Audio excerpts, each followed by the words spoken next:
Hi, I'm John Brantingham. I am a poet and a writer, and the question is, what does my craft mean to me?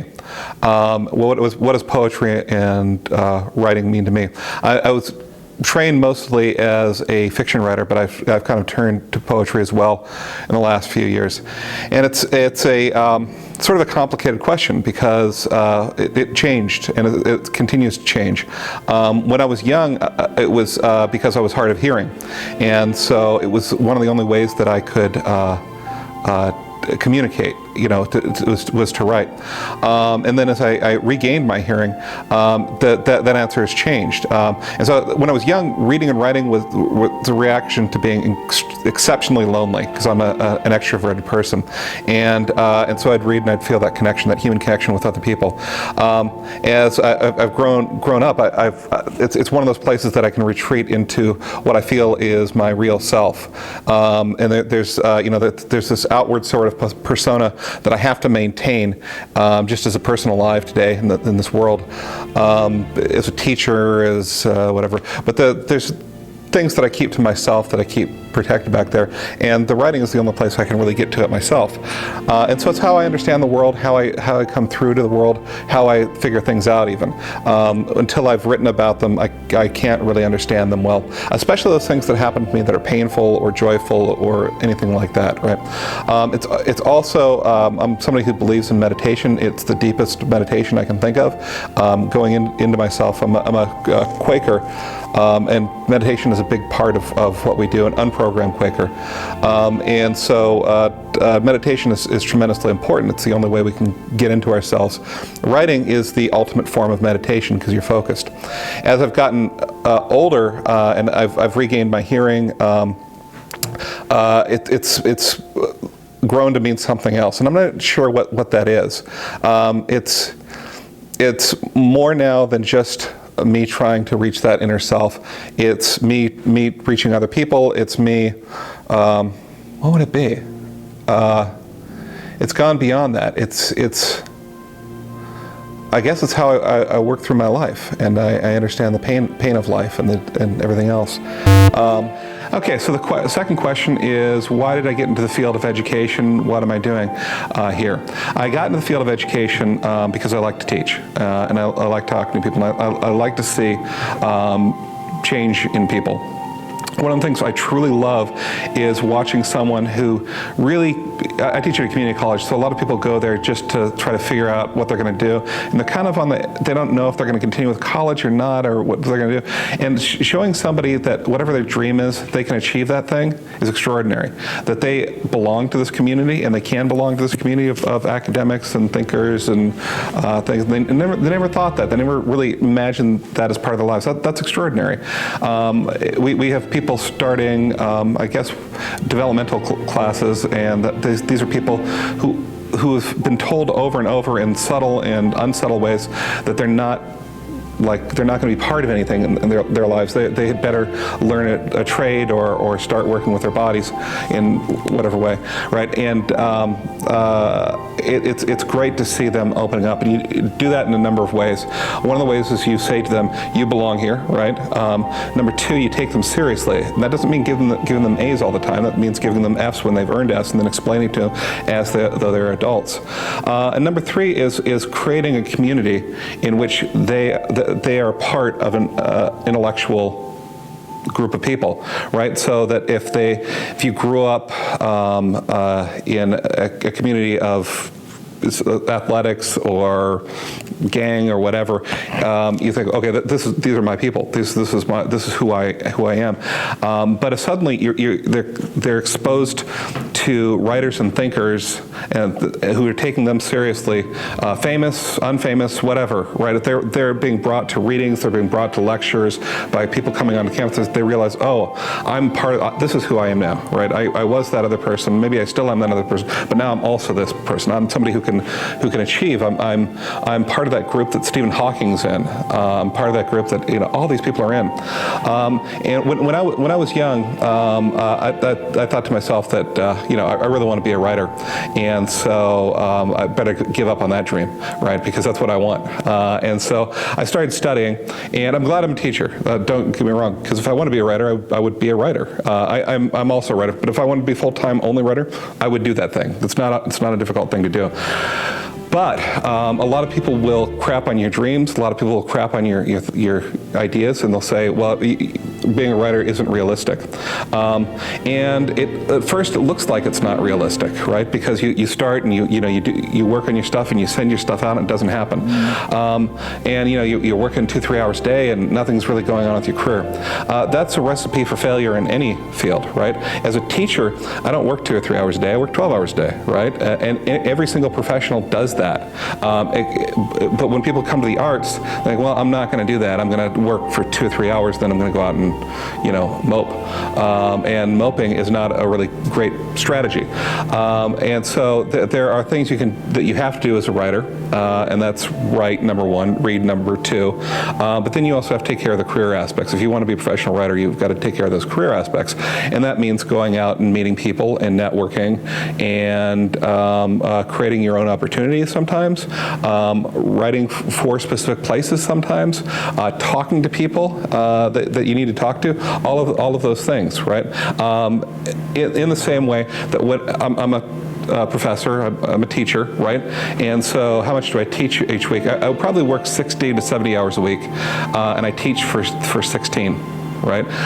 What those people think of as the teaching is a very small part of it, right? It's not even half of what I do is stand in front of class telling people things.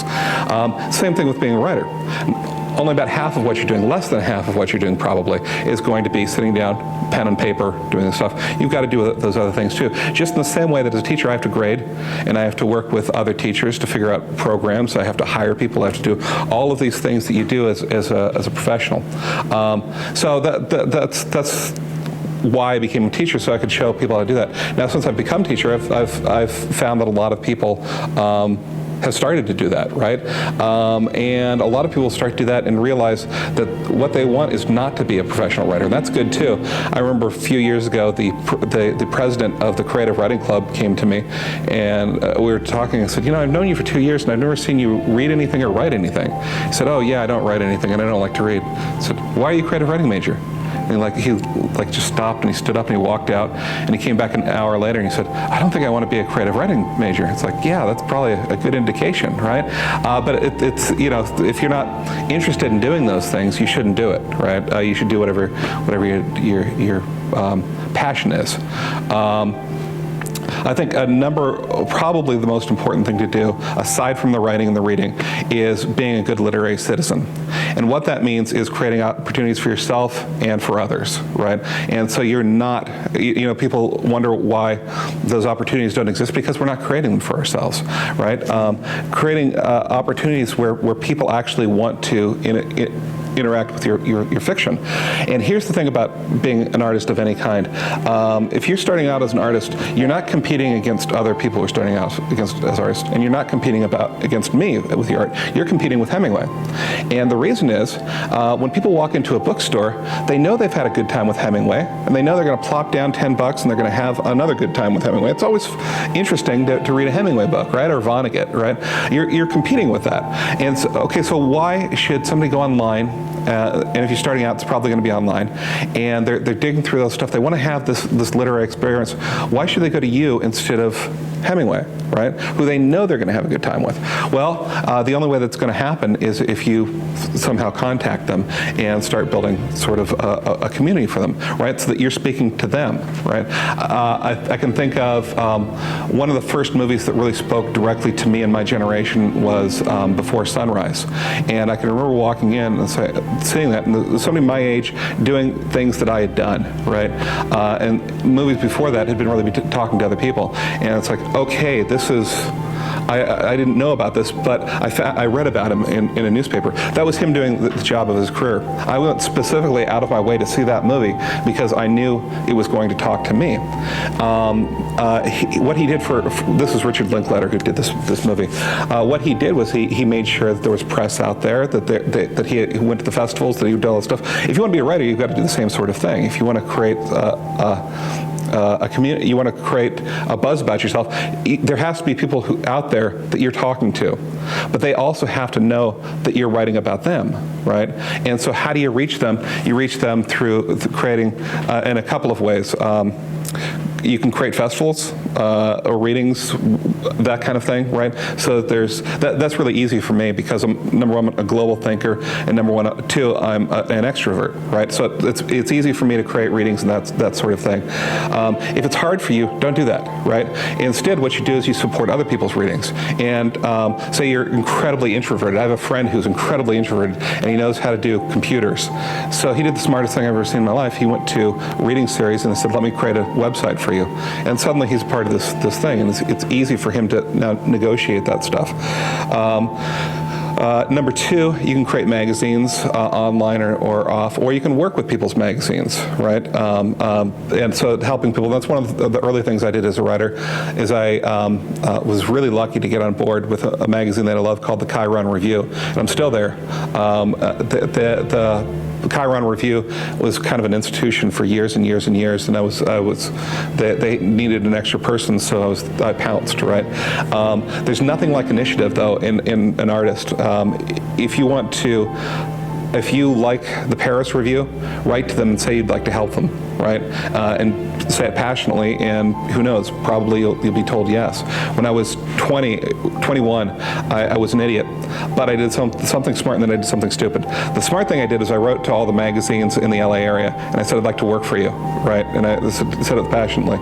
And I got 10 phone calls back, and they said, well, we don't have any money for you because you have no experience, but we've got internships, which could lead to paying jobs, right?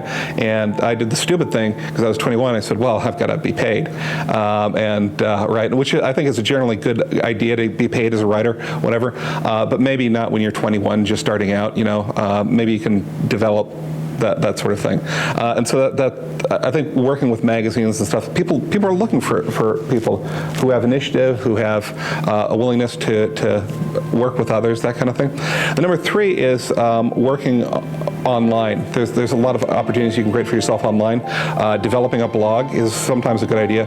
Do not write the blog what it's like to be an artist. There are too many out there, right? And like, what are you going to say that's new? Instead, do something niche. For example, this summer I'm going to live in a tent for 10 weeks. Just live in the tent in the middle of the woods, right, away from Wi-Fi and everything else. That'd be an interesting blog, right? Because probably the people I'm writing to find that interesting. The people who don't find that interesting aren't going to buy my stuff anyway, right? What else could you do? Anything that you do that other people don't do. A lot of people are gamers now.